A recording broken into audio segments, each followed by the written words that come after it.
नमस्कार दोस्तों। उत्तर प्रदेश में सरकारी डॉक्टर्स की लगातार कमी बनी हुई है। इसके पीछे क्या वजह है, यही हमारा आज प्रमुख मुद्दा है। दोस्तों, उत्तर प्रदेश की पीएमएस एसोसिएशन सरकारी डॉक्टरों से जुड़े सभी गंभीर मुद्दे लगातार उठाती रहती है, फिर चाहे वो हाईकोर्ट जाने की बात हो या उच्चाधिकारियों को पत्र लिखने की बात हो। इस बार PMS retired officers welfare association के महामंत्री डॉक्टर आर के सैनी ने सरकारी डॉक्टर्स की रिटायरमेंट आयु, वीआरएस और पुरानी पेंशन को लेकर नमस्कार और नेशनल वॉच चैनल में आपका बहुत बहुत स्वागत है। डॉक्टर साहब, आजकल सरकारी डॉक्टर्स की रिटायरमेंट की एज को लेकर के ये मुद्दा काफी गरमाया हुआ है, तो पीएमएस एसोसिएशन क्या इस पर सोच रही है और क्या चाह रही है? ये बात बहुत गर्म मुद्दा है इस समय कि डॉक्टरों की एज बढ़ाई जा रही है। इसके लिए जो है डॉक्टरों की एज के लिए पिछले बार भी हमने कहा था कि डॉक्टरों की एज मत बढ़ाई जाए और 60 साल में इनके सारे रिटायरमेंटल ड्यूज दे दिए जाएं। उसके बाद उनसे यह पूछा जाए कितने दिन नौकरी करना चाहते हैं, 65 साल तक चाहते हैं, 70 साल तक चाहते हैं, तो उनसे नौकरी कराई जाए। दूसरा बात है कि अगर हमारे पास अनाज अगर 1 कुंटल है और खाने का हम 1 साल में अगर 1 कुंटल अनाज खा लेते हैं और उस पैदावार नहीं होती तो हम क्या करेंगे? अधिक से अधिक उसको सवा साल तक खाएंगे। ये थोड़ा ना, जब हमारा गेहूं पैदा ही नहीं होगा तो हम अनाज को अगले सवा साल 1.5 साल के बाद कैसे खाएंगे? तो ये सबसे बड़ा मुद्दा है। हम रिटायरमेंट एज बढ़ा के डॉक्टरों को प्रताड़ित कर रहे हैं। हमारे विचार से जनता में लाने के लिए, यंगस्टर को लाने के लिए आप कोई काम नहीं कर रहे हैं। प्रमुख सचिव महोदय पता नहीं कौन से कोने में बैठे रहते हैं, कुछ समझ नहीं। उनके एक सचिव हैं श्री रविंद्र जी, वो भी कोने में बैठे रहते हैं। और राजा गणपति तो हैं, इनको गणेश भगवान की नाम मिल गया तो राजा गणपति वैसे ही, इनको भी कुछ करने से कोई मतलब नहीं। मैं इन चर्चाओं पर विशेष रूप से यह आग्रह करना चाहता हूँ माननीय मुख्यमंत्री योगी आदित्यनाथ से और माननीय श्री ब्रजेश पाठक से। हम 4-5 पॉइंट हम जो सोचते हैं वो है, नंबर 1, डॉक्टरों की उम्र 60 साल पर उनको रिटायरमेंट दे दिया जाए। दूसरी बात, हमारे जो ड्यूज हैं वो सब भी दे दिए जाएं। तीसरी बात, जो सुप्रीम कोर्ट से एक फैसला आया था जिसको हमने लगा था, वीआरएस का जो प्रोविज़न है वो डॉक्टरों के लिए फ्री रखा जाए, डॉक्टर इतने साल नौकरी करके चले जाएं। तीसरी बात, जो पेंशन हम डॉक्टरों की रोक दी गई है, इस पेंशन का रिव्यू किया जाए कि वो पेंशन योजना पुनः लागू कर जाए। चौथी बात, टाइम बाउंड प्रमोशन नहीं करते हैं कि जो हमारे डॉक्टरों का टाइम बाउंड प्रमोशन और टाइम बाउंड पोस्टिंग नहीं करते हैं। प्रमोशन कर देते हैं, कहते हैं पद देने के लिए पृथक से आदेश किए जाएंगे। जब 60 से 62 किया गया तब भी वित्त विभाग में पृथक से आदेश आज तक पृथक से आदेश क्या जारी हुए, ये शासनादेश नहीं हो पाया। चौथी बात, जो हमारे एडमिनिस्ट्रेशन है, डीएम एसडीएम, ये हमारे डॉक्टरों को कुछ न बोले। ये सब पैरामीटर्स हैं कि हमारे डॉक्टरों क्यों नहीं इतने आ रहे। इन्हीं सब कारणों के कारण डॉक्टर का इनपुट कम हो रहा है। इन सब चीज़ों को अगर वास्तव में मुख्यमंत्री जी देखें तो इन सब चीज़ को बढ़ावा देंगे तब आएगा। सीनियरिटी से सेमो नहीं बनाते हैं।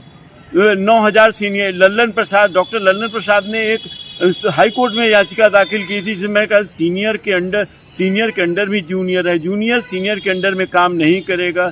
कोर्ट ने बहुत लंबी बहस हुई थी। सन 2000 का मामला है, लेकिन आज भी हम देख रहे हैं किसी को सेमो बना, उसके नीचे वाले को एडिशनल सेमो, उसके नीचे वाले को और भी उसी के अंदर रख दिया जाए, डिप्टी सेमो बनाए। तो पहले सीनियरिटी, इन सब 5-7 क्राइटेरिया हैं, 9 क्राइटेरिया हैं।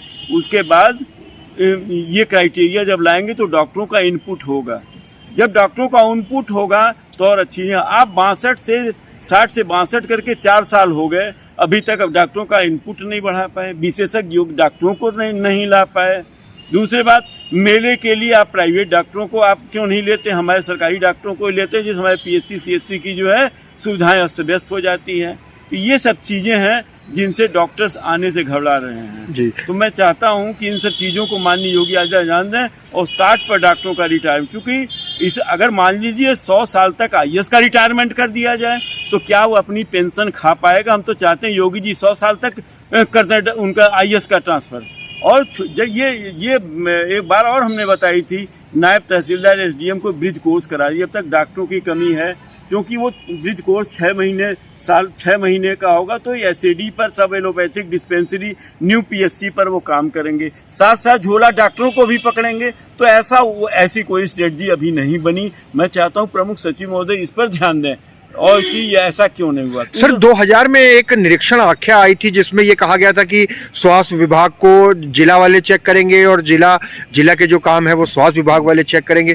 क्या उसमें कोई प्रोग्रेस हुई है उसको लेकर के? कोई प्रोग्रेस नहीं है। मैं कानपुर मंडल से एक निरीक्षण आख्या आई थी, जनपद औरैया में आई थी, जिसको मैंने 3 रिमाइंडर भेजा है कि सन 2000 का जियो हमें उपलब्ध कराएं जिस आधार पर है, लेकिन आज तक कानपुर के जो निरीक्षणकर्ता अधिकारी थे आज तक उसमें ये स्पष्ट लिखे गए कि क्रॉस चेकिंग होनी चाहिए। सेमो डीएम के को चेक करे, डीएम सेमो के विभाग को चेक करे, और सारे एसडीएम और ब्लॉक स्तरीय जो अधीक्षक हैं वो एसडीएम को चेक करें कि उनके विभाग में क्या है, पंचायत में कौन ड्यूटी कर रहा है, कौन नहीं कर रहा है।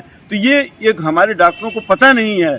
अगर इस चीज का निरीक्षण आख्या सबको संज्ञान होना चाहिए। हमारे चिकित्सकों को क्रॉस चेकिंग का जियो है, केवल अस्पताल ही नहीं होगा, डीएम के भी कार्यालय चेक होंगे, एसडीएम के कार्यालय चेक होंगे, नायब तहसीलदार के, हर एक स्तरीय तहसीलदार के निरीक्षण होंगे जी। इस सब मामले में को हम सोचते हैं कि ध्यान से पटल पर हमारे डॉक्टरों को भी सोचना चाहिए। हमारे स्वास्थ्य विभाग के और सारे बर्बाद हमारे स्वास्थ्य विभाग को पूरा आईएएस लॉबी कर रही है, जो आगे चल के डॉक्टर और भी नहीं आएंगे।